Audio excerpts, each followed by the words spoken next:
1 Tessalonicenses, capítulo 5. Embora que a nossa reflexão seja no versículo 18, mas vamos ler o versículo 16, 17 e 18, porque são três imperativos que nós encontramos e isso vai nos abençoar muito na nossa reflexão. Versículo 16, 1 Tessalonicenses, capítulo 5. Regozijai-vos sempre, ou como na versão da NVI, alegrem-se sempre. Versículo 17. Ore continuamente, na minha versão, orai sem cessar. Versículo 18. Vamos ler, segundo o que está na tela, depois eu leio na minha versão. Vamos lá, todo mundo. 3, 2, 1.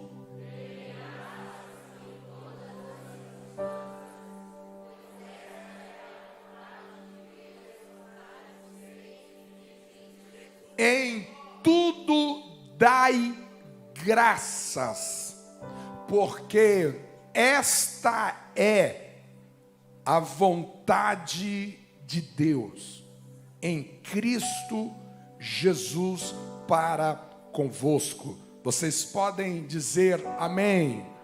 Senhor Jesus, torna cativo os nossos entendimentos, os nossos corações a esta palavra, que nenhuma distração, que nenhuma dispersão possa comprometer esta boa semente de brotar, germinar e frutificar no solo do nosso coração, em nome de Jesus, em nome de Jesus. Um dos livros que muito abençoou a minha maturidade de seguir a Jesus é o livro do N. Cordeiro chamado Mentores segundo o Coração de Deus. E este livro, no primeiro capítulo, registra um episódio muito interessante a respeito de uma sequoia. Sequoia, uma espécie de uma árvore muito gigante, muito comum na região, principalmente da Califórnia. A sequoia chega aos seus 90 metros de altura. Naquela região é um ponto turístico. Essa sequoia, ela, segundo os dados, ela foi plantada no século 17. E uns 15 anos atrás, essa sequoia caiu, tombou, e chamou muita atenção das autoridades, da polícia florestal, porque imagina uma sequoia, mais de séculos, cair sem chuvas, sem nenhum relâmpago. O clima estava perfeito. E eles então fizeram uma pesquisa para periciar o que de fato havia causado a queda daquela árvore gigante. E eles promoveram uma entrevista para dar o laudo do que de fato havia acontecido. E a conclusão que a polícia florestal teve é que a movimentação humana por séculos sobre as raízes expostas à terra daquela sequoia foi a principal causa de fazer com que aquela árvore gigante viesse cair. E eles então promoveram uma lei para que as sequoias mais antigas pudessem ser cercadas, para que as suas raízes pudessem ser protegidas, para que novas quedas não sucedessem e nem ameaçasse as próximas sequoias. E o N. Cordeiro, ele termina a aplicação dizendo que até as mais gigantes sequoias precisam de cercas sagradas para proteger as suas raízes. Isso é interessante porque existe uma raiz que dá sustentação a todas as nossas vidas. Existem raízes que mantêm, que é o cerne, é o centro de toda a nossa existência. E a Bíblia chama essa raiz de coração. Salomão vai dizer que é do coração que vai proceder todas as saídas da vida. Tudo que você vive, tudo que você sente, tudo que você pensa, tudo que você decide, você escolhe, todas as suas respostas, todas as suas reações à vida são de procedências do seu coração. É o centro dos seus desejos, dos seus anseios, é o centro dos seus sentimentos, das suas emoções, é o centro da sua razão, do seu intelecto. E eu preciso dizer que o nosso coração, a semelhança daquelas raízes, daquelas sequoias, também precisam de cercas sagradas. Cercas sagradas para proteger o nosso coração. Cercas sagradas para que você não tenha um coração que vai se perdendo ao longo do caminho.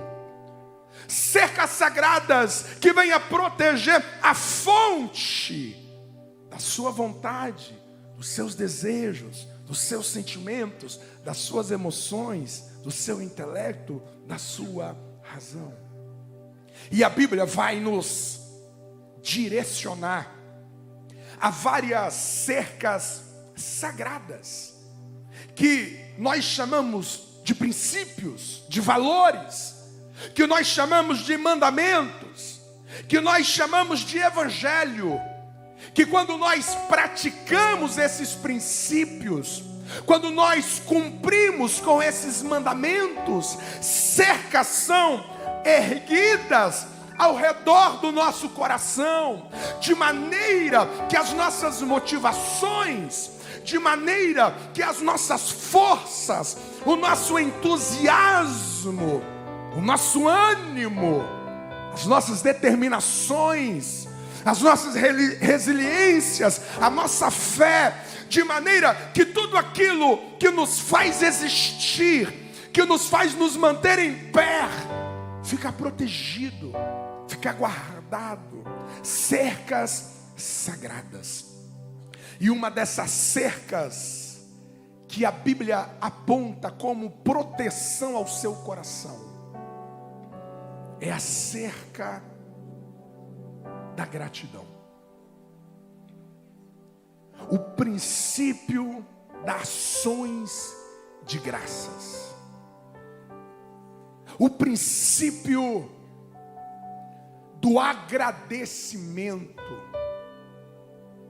O princípio de você expressar reconhecimento lúcido, real, de você responder com louvor, de você expressar ações de graças a Deus, as pessoas e a vida. Quantas pessoas que estão tombando à semelhança daquela sequoia, porque as suas raízes, o seu coração foi afetado pela vida, Não há cercas para proteger este coração. Não há gratidão. E essas pessoas estão tombando. Muitas pessoas estão chegando final de 2023 tombadas, porque faltou-lhe gratidão ao longo do percurso, ao longo da estrada, ao longo desse ano, ao longo da sua vida. Você pode perguntar para você mesmo: eu sou uma pessoa grata? Faça essa pergunta para você assim: eu sou uma pessoa grata?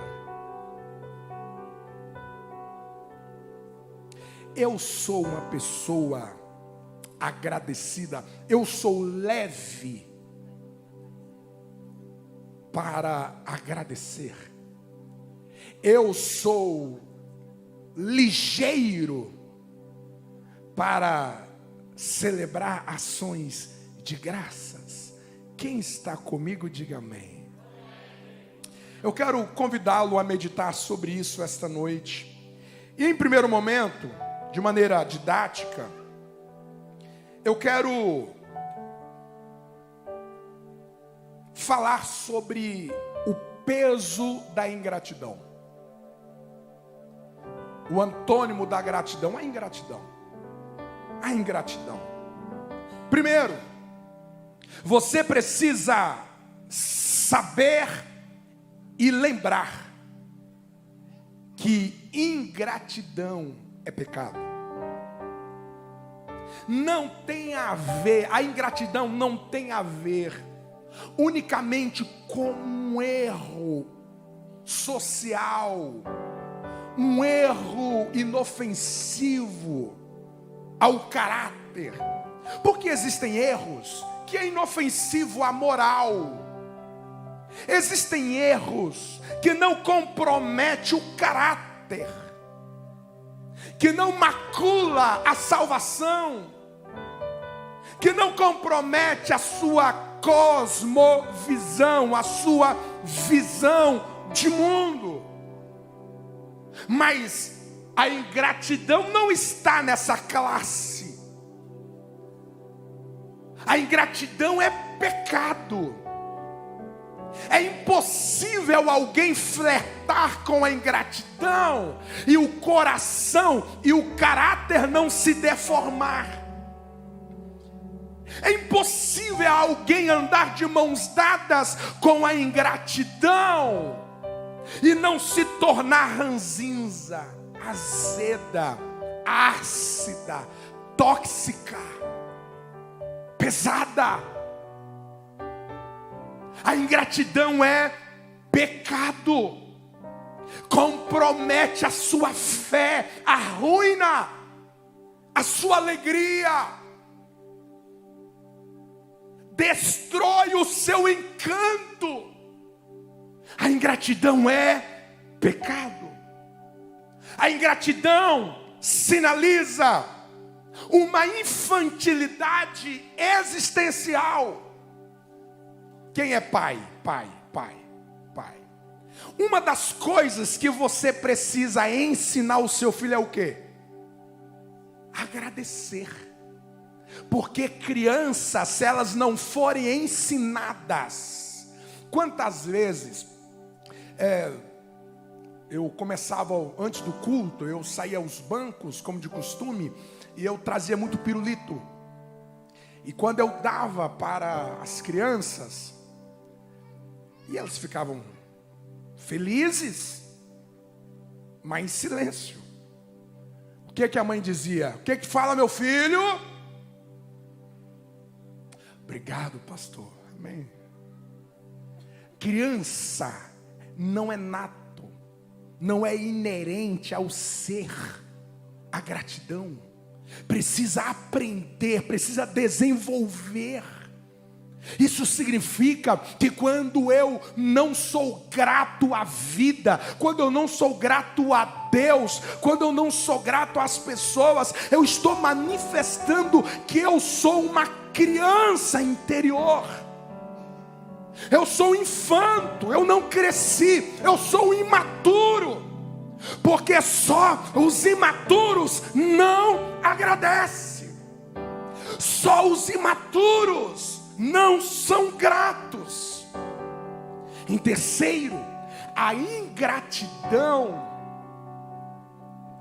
ela não tem memória. Diga comigo, a ingratidão não tem memória. Tá, mas você está falando isso, mas e aquilo? E aquilo que aconteceu?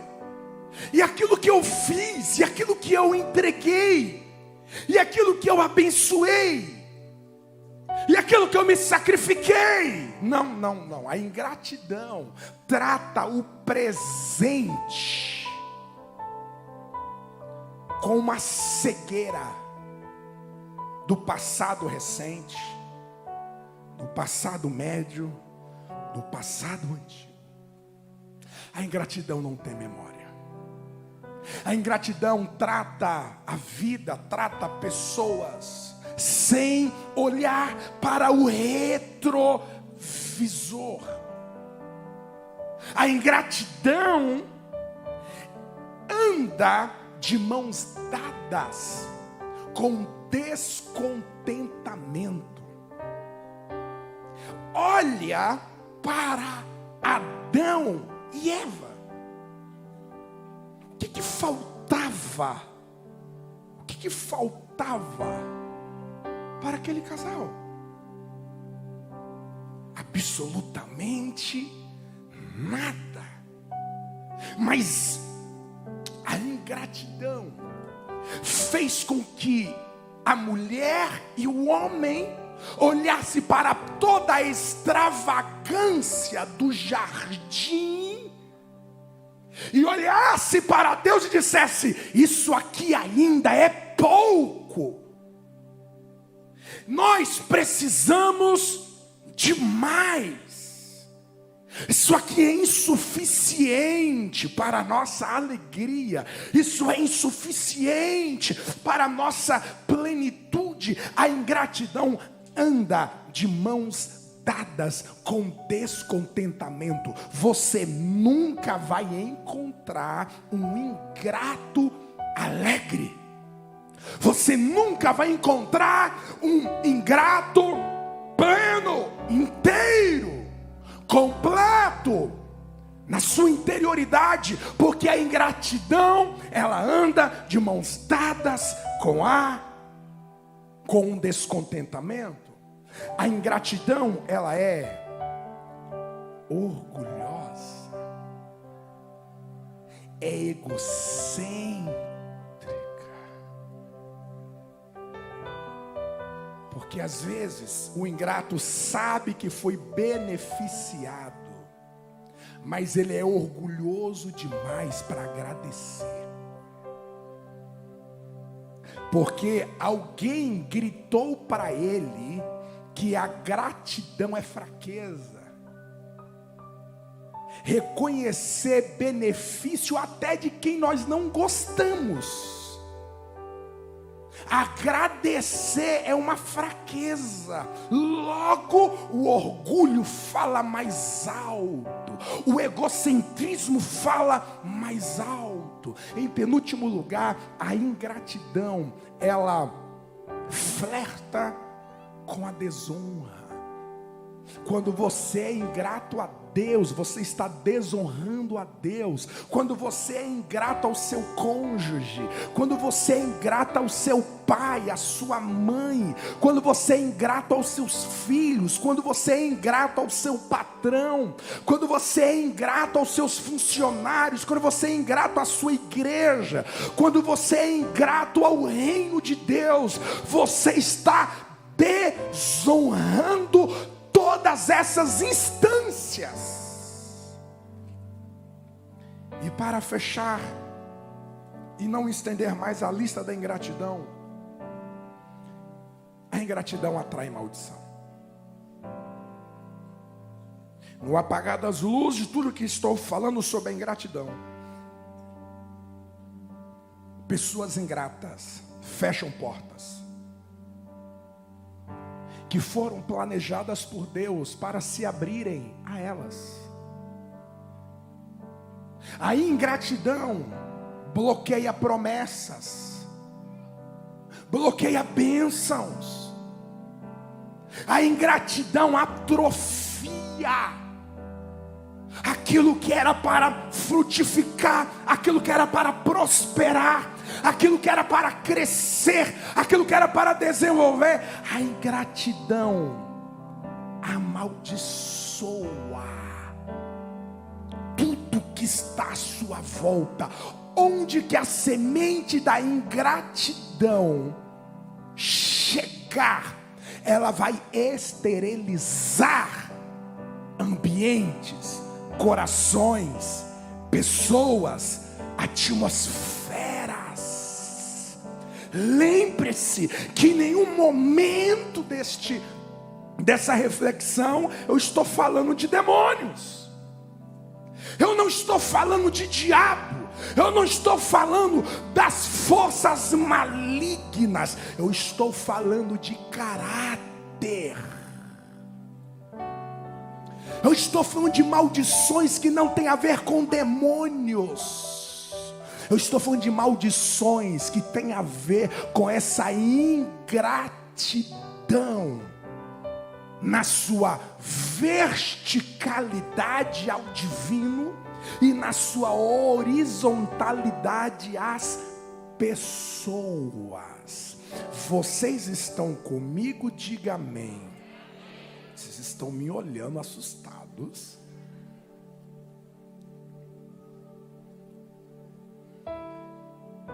O texto que nós lemos carrega 3 imperativos. E esses 3 imperativos, eles têm algo em comum, porque os 3 imperativos falam de radicalidade. E quando você ouve a palavra radicalidade, eu quero que você associe como plenitude, aquilo que é inteiro, aquilo que é intenso, aquilo que é pleno. Então, Paulo vai dizer: alegrai-vos sempre, é um mandamento, é sempre, olha a radicalidade, é algo pleno, completo, intenso. Ele vai falar sobre a oração, e quando ele fala sobre a oração, ele poderia dizer assim, orai, mas não, orai sem cessar. Mais uma vez fala de radicalidade, fala de intensidade, fala de intencionalidade. Então ele fala sobre alegria, ele fala sobre oração, e ele fecha falando sobre gratidão, ações de graças. E mais uma vez ele vai utilizar em tudo.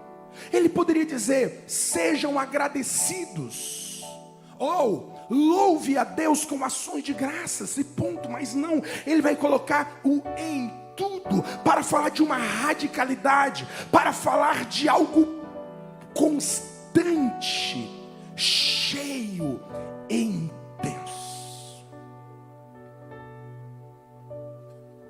Algumas coisas que você precisa saber, lembrar sobre gratidão. Primeiro, gratidão é uma virtude. Gratidão é uma virtude. Virtude é um hábito moral inclinado para o bem. Gratidão é uma grandeza virtuosa. Dentro da teologia, a teologia classifica a gratidão como a mãe de todas as virtudes. Porque a gratidão, ela anda de mão dadas com todas as demais. Ela anda de mão dadas com amor. Ora, se você ama, você é grato. Se você perdoa ou você é perdoado, você é grato. De maneira que a gratidão, ela está inserida em todas as demais virtudes. Então isso significa dizer que quando você exercita a gratidão, você está desenvolvendo virtudes. E você sabe o que é teologicamente antônimo de virtude? É vício. Então, quanto mais você cresce em virtude, mais graça você recebe para confrontar vícios, manipulações ao caráter, ao coração, às suas emoções. Ser grato é ser uma pessoa virtuosa. Agora lembre-se, a gratidão não é automática. Ela precisa ser intencional. Diga assim comigo: a gratidão é uma decisão. Você precisa decidir ser grato. Você precisa decidir agradecer. Não é automático. Você precisa aprender. Você precisa adubar a gratidão. A gratidão, ela não é silenciosa. Eu vou repetir. A gratidão não é silenciosa. Você já ouviu alguém dizer sobre o amor assim: ah, eu amo, mas não precisa também ficar falando que ama. Ele sabe, ela sabe que eu amo. Então existem pessoas que defendem uma maneira silenciosa de amar. Claro que eu entendo que o amor se traduz em obras sem vozes, claro. Quando o neném recém-nascido, 3h da manhã, inverno, a criança chora, a mãe levanta como se tivesse um terremoto. Aí o maridão diga assim: calma, deixa comigo, segue o seu sono, não tem sido fácil para você, deixa comigo, pode seguir o seu sono, que eu vou ver o que aconteceu, eu vou trocar a fralda, vou dar uma mamadeira, fica tranquilo. Amém, machos? Ficou tenso, mas vamos lá. Claro que quando este homem levanta, ele está gritando sem falar uma palavra: eu te amo, descansa, eu vou cuidar de você, cuidando do nosso filho, da nossa filha, essa hora da madrugada. Claro que essa linguagem de amor precisa ser valorizada e reconhecida, mas essa não anula as palavras, porque a primeira declaração que o Pai vai fazer para o Filho Jesus foi uma declaração pública: este é o meu filho que eu amo ele. Então, quando você for manifestar amor, fale a pessoa amada, traduza isso em palavras. O que eu quero dizer é que não tem como você ser grato em silêncio. Não, a gratidão, ela precisa ser verbalizada. A gratidão, ela precisa ser oralizada, acompanhada de práticas e de obras. Ah, eu sou grato, mas não fala. Eu sou grato, mas não comunica. Essa gratidão, ela precisa fechar o ciclo ciclo da sua maturidade, ela precisa ser declarada. Eu sou grato a Deus, mas ele não ora em gratidão. Eu sou grato ao meu pai, eu sou grato à minha mãe, mas não fala. Não olha no olho e diz: olha, obrigado por aquilo, pelo cuidado, pela provisão. A gratidão não é silenciosa. Se você é grato a pessoas, você precisa verbalizar isso. Amém? Paulo vai nos ensinar que a gratidão, ela carrega a marca da incondicionalidade. Não deve ter um coração grato apenas quando os benefícios estão chegando. A gratidão bíblica, ela se manifesta principalmente em tempos difíceis. Você não pode ser grato ao seu cônjuge apenas quando eles acertam. Você não pode ser grato aos seus pais apenas quando eles te beneficiam. Você não pode ser grato às pessoas à sua volta unicamente por aquilo que elas deixaram de fazer, ou por aquilo que elas fizeram no seu presente imediato. Não! A minha gratidão à vida, ela precisa perpassar todas as estações das existências. A minha gratidão, ela precisa atravessar o frio do inverno, a exaustão do verão. Ela precisa atravessar a não beleza do outono. Ela precisa gritar no florescer da primavera.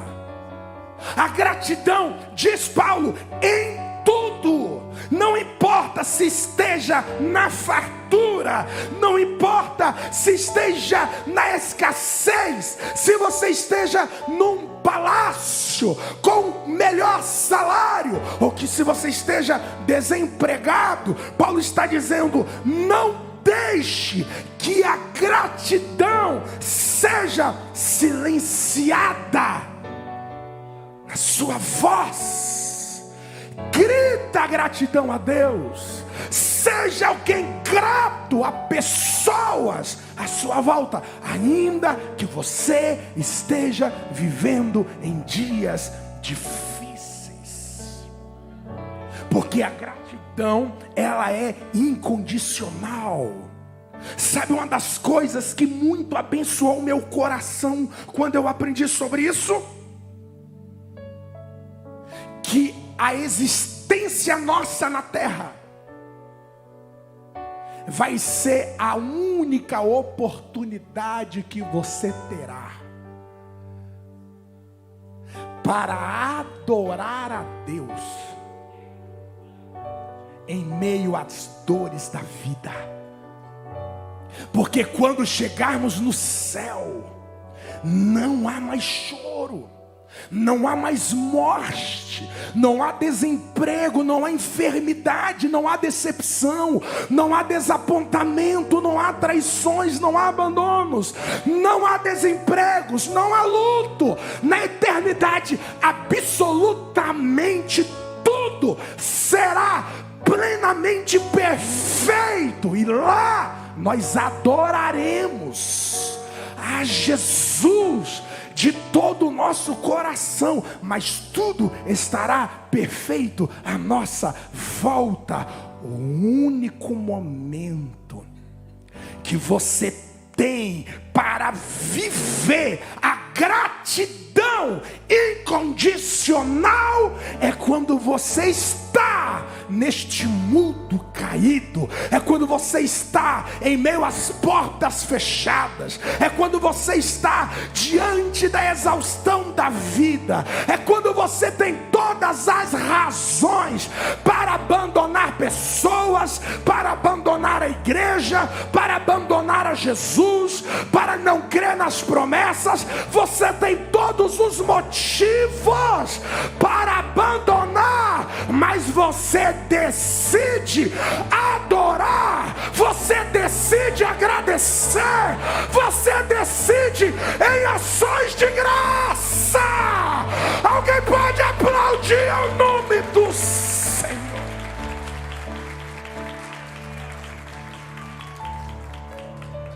Então não perca essa oportunidade, porque você só tem uma vida para mostrar ao teu Deus que você é grato a Ele incondicionalmente.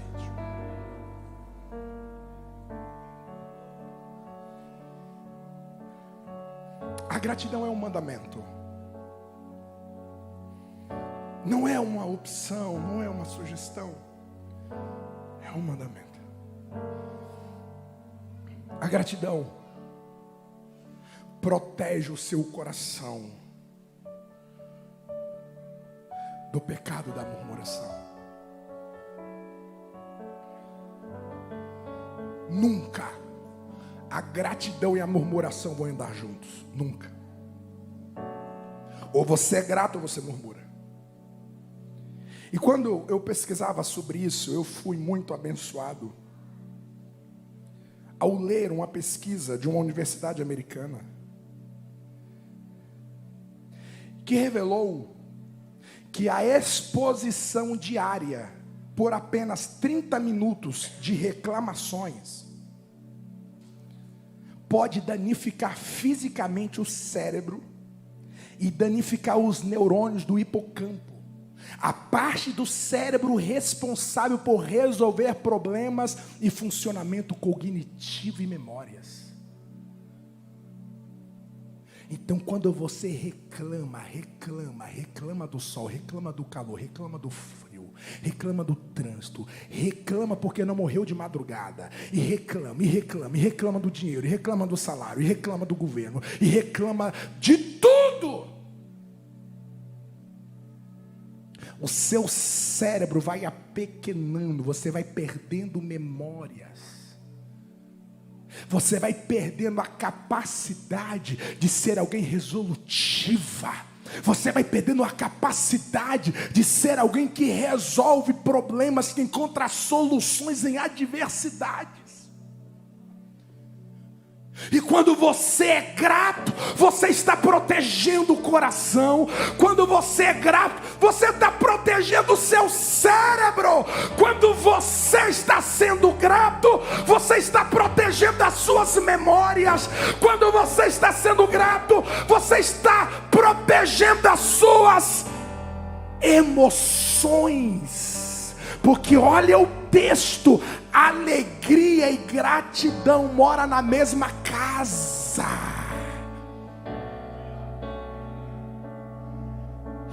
Um coração grato colherá alegrias profundas. Você pode dizer amém? Eu termino dizendo: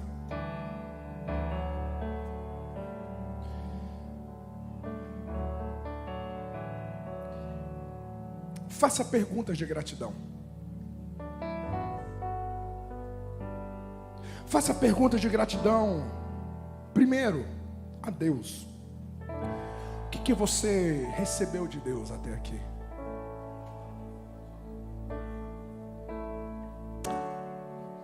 Faça essas perguntas. O que Deus me deu esse ano? O que Deus me deu até aqui?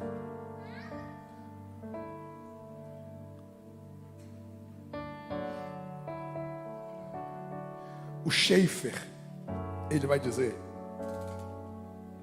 que quem tem Jesus já começa com Deus Todo-Poderoso.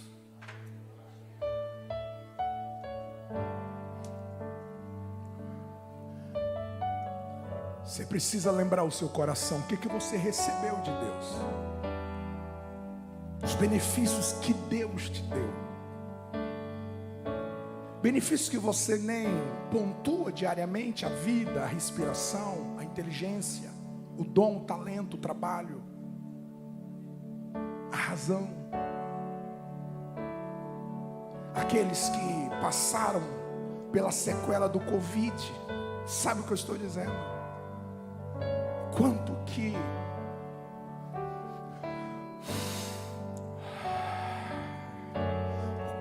isso é valioso.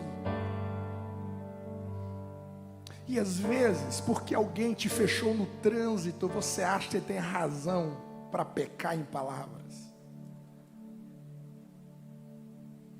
Porque você chegou atrasado e fechou o banco, e você, cadê Deus? Em uma das minhas viagens, o voo foi cancelado. E tinha um rapaz, portador de deficiência visual, ele era cego. Nunca vi ninguém blasfemar, murmurar em tão pouco tempo. Deus não existe, não. Se ele existir, ele não deve ser bom. Porque como Deus sendo bom, deixar eu passar por isso? Um voo cancelado. A decepção que você viveu ao longo desse ano, seja de qualquer direção, a pergunta que você precisa fazer é: o que eu já recebi de Deus? E comece com aquilo que Ele te deu do que é eterno. Comece lembrando que Ele te deu Cristo. Ele te deu o que havia de mais sublime. Ele te deu o que havia de mais nobre, de mais excelente. Ele te deu o único Filho. Ele te deu o Espírito Santo. Ele te deu as Escrituras. Ele te deu a oportunidade de viver num país livre. Até aqui está livre para você entrar nessa igreja a qualquer hora do dia. As portas estarão abertas para você chegar, orar, cultuar, adorar Jesus. Você está livre para expressar o seu amor a Jesus. Pergunta para a sua alma: o que Deus já te deu esse ano?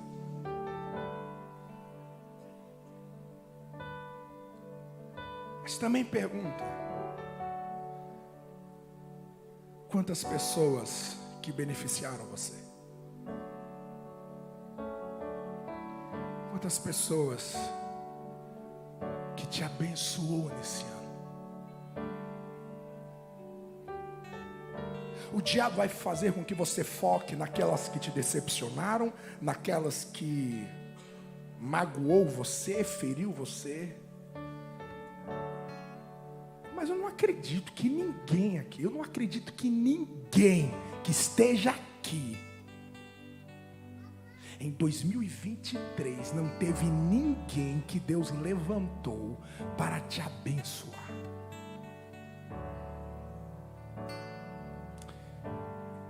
Você já agradeceu essas pessoas?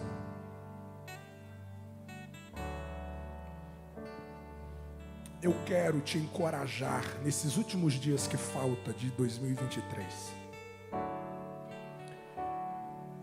Te aconselho a você nominalmente, se essa pessoa mora nessa cidade, se você vai ter encontro pessoal com essa pessoa, faça isso olho a olho. Mas se não, grave um vídeo.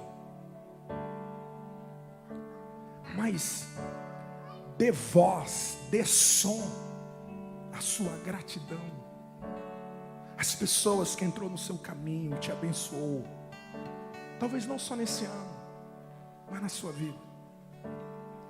Eu lembro que quando nós mudamos para Blumenau, eu era um pastor itinerante, pastor que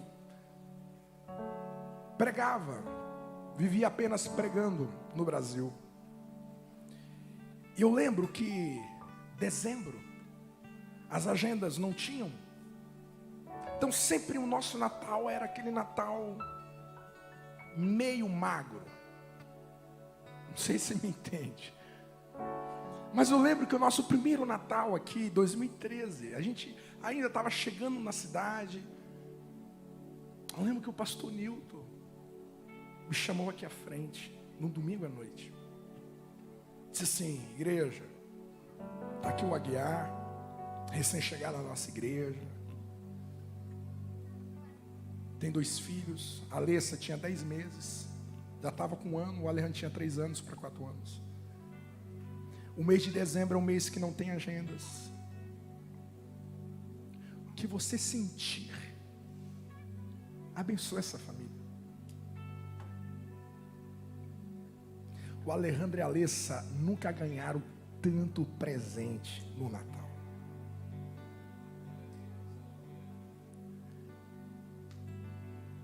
Quantos irmãos que nos abençoaram tanto aquele ano. O Will, que não está aqui hoje, que é um dos nossos, do nosso sindicato, dos careca. Lembro que ele chegou lá em casa com um tratorzão pro Alejandro. O Marcão chegou com uma costela. Tá na hora, Marcão, de você fazer isso de novo, hein? Gente que nos abençoaram. Eu lembro que quando eu vim para a sede, Deus colocou no meu coração para eu fazer algumas ligações de gratidão. E eu lembro que eu liguei para minha avó, mãe da minha mãe, na época ela era viva. Eu nunca tinha ligado para ela, foi a primeira vez. E eu liguei para minha avó e disse: vó, como é que a senhora está? Ela morava no Espírito Santo, no estado do Espírito Santo. Como é que você estava? E eu contei alguns casos que eu lembrava. E vó, eu lembro, todas as vezes que a gente chegava na sua casa, a avó sempre tinha um suco de groselha. Não tem aqueles suquinho que você jogava no rio que mudava a cor da água? Era um suco de groselha. Se a formiga passasse perto, já dava diabetes na formiga, tão doce que era. Mas pensa um suco gostoso. Não, mas quando a gente chegar na casa de vovó, ela já pegava a jarra em cima da mesa. Eu disse: vó, obrigado pelas vezes que eu pequeno, 5, 4 anos, 6 anos, e a senhora me dava aquele suco. Mas vó, eu quero te agradecer pela mãe que eu tenho, porque ela saiu, foi do seu ventre. Não teria chegado onde eu cheguei se eu não tivesse uma mãe como eu tenho. Liguei para o meu primeiro pastor, o meu primeiro líder de jovens. Não teve ninguém que eu fiz aquela ligação que não chorou. Porque a gratidão mexe com a alma. Liguei para um aposentado, falecido também, pastor José da Anunciação, um pastor que alimentou a minha casa durante quase 2 anos com mandioca. Meu pai, eu ainda era solteiro, uma situação difícil, tinha passado por uma falência da empresa que nós tínhamos, dívidas altíssimas de cartões, a gente comia o básico para não passar fome, e nós não contamos isso para ninguém. E de repente chega lá em casa o pastor José da Anunciação com um saco de mandioca. E toda semana ele chegava com aquela mandioca lá em casa.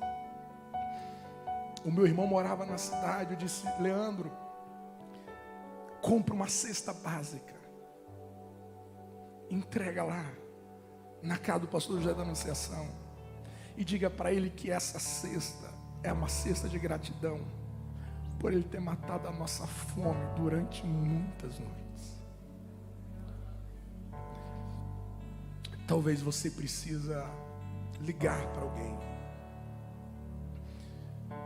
Talvez você precisa dar voz para alguém. Alguém que te ajudou no momento difícil, alguém que liberou uma palavra, que orou com você, alguém que te abençoou. Começa pelos de dentro. Talvez o seu pai, talvez a sua mãe carrega tantas falhas, mas lembre-se que eles foram os instrumentos que Deus usou para te trazer a vida. E com tudo que você passar nessa vida, o que você passou no passado com eles, não vai se comparar com aquilo que você vai viver por toda a eternidade em Deus. Termine este ano agradecendo pessoas. Dá nomes à sua gratidão. Dá nomes à sua gratidão. Porque quando você agradece, você está planejando caminhos para novas vitórias chegar no seu endereço. Amém. Ficamos em pé.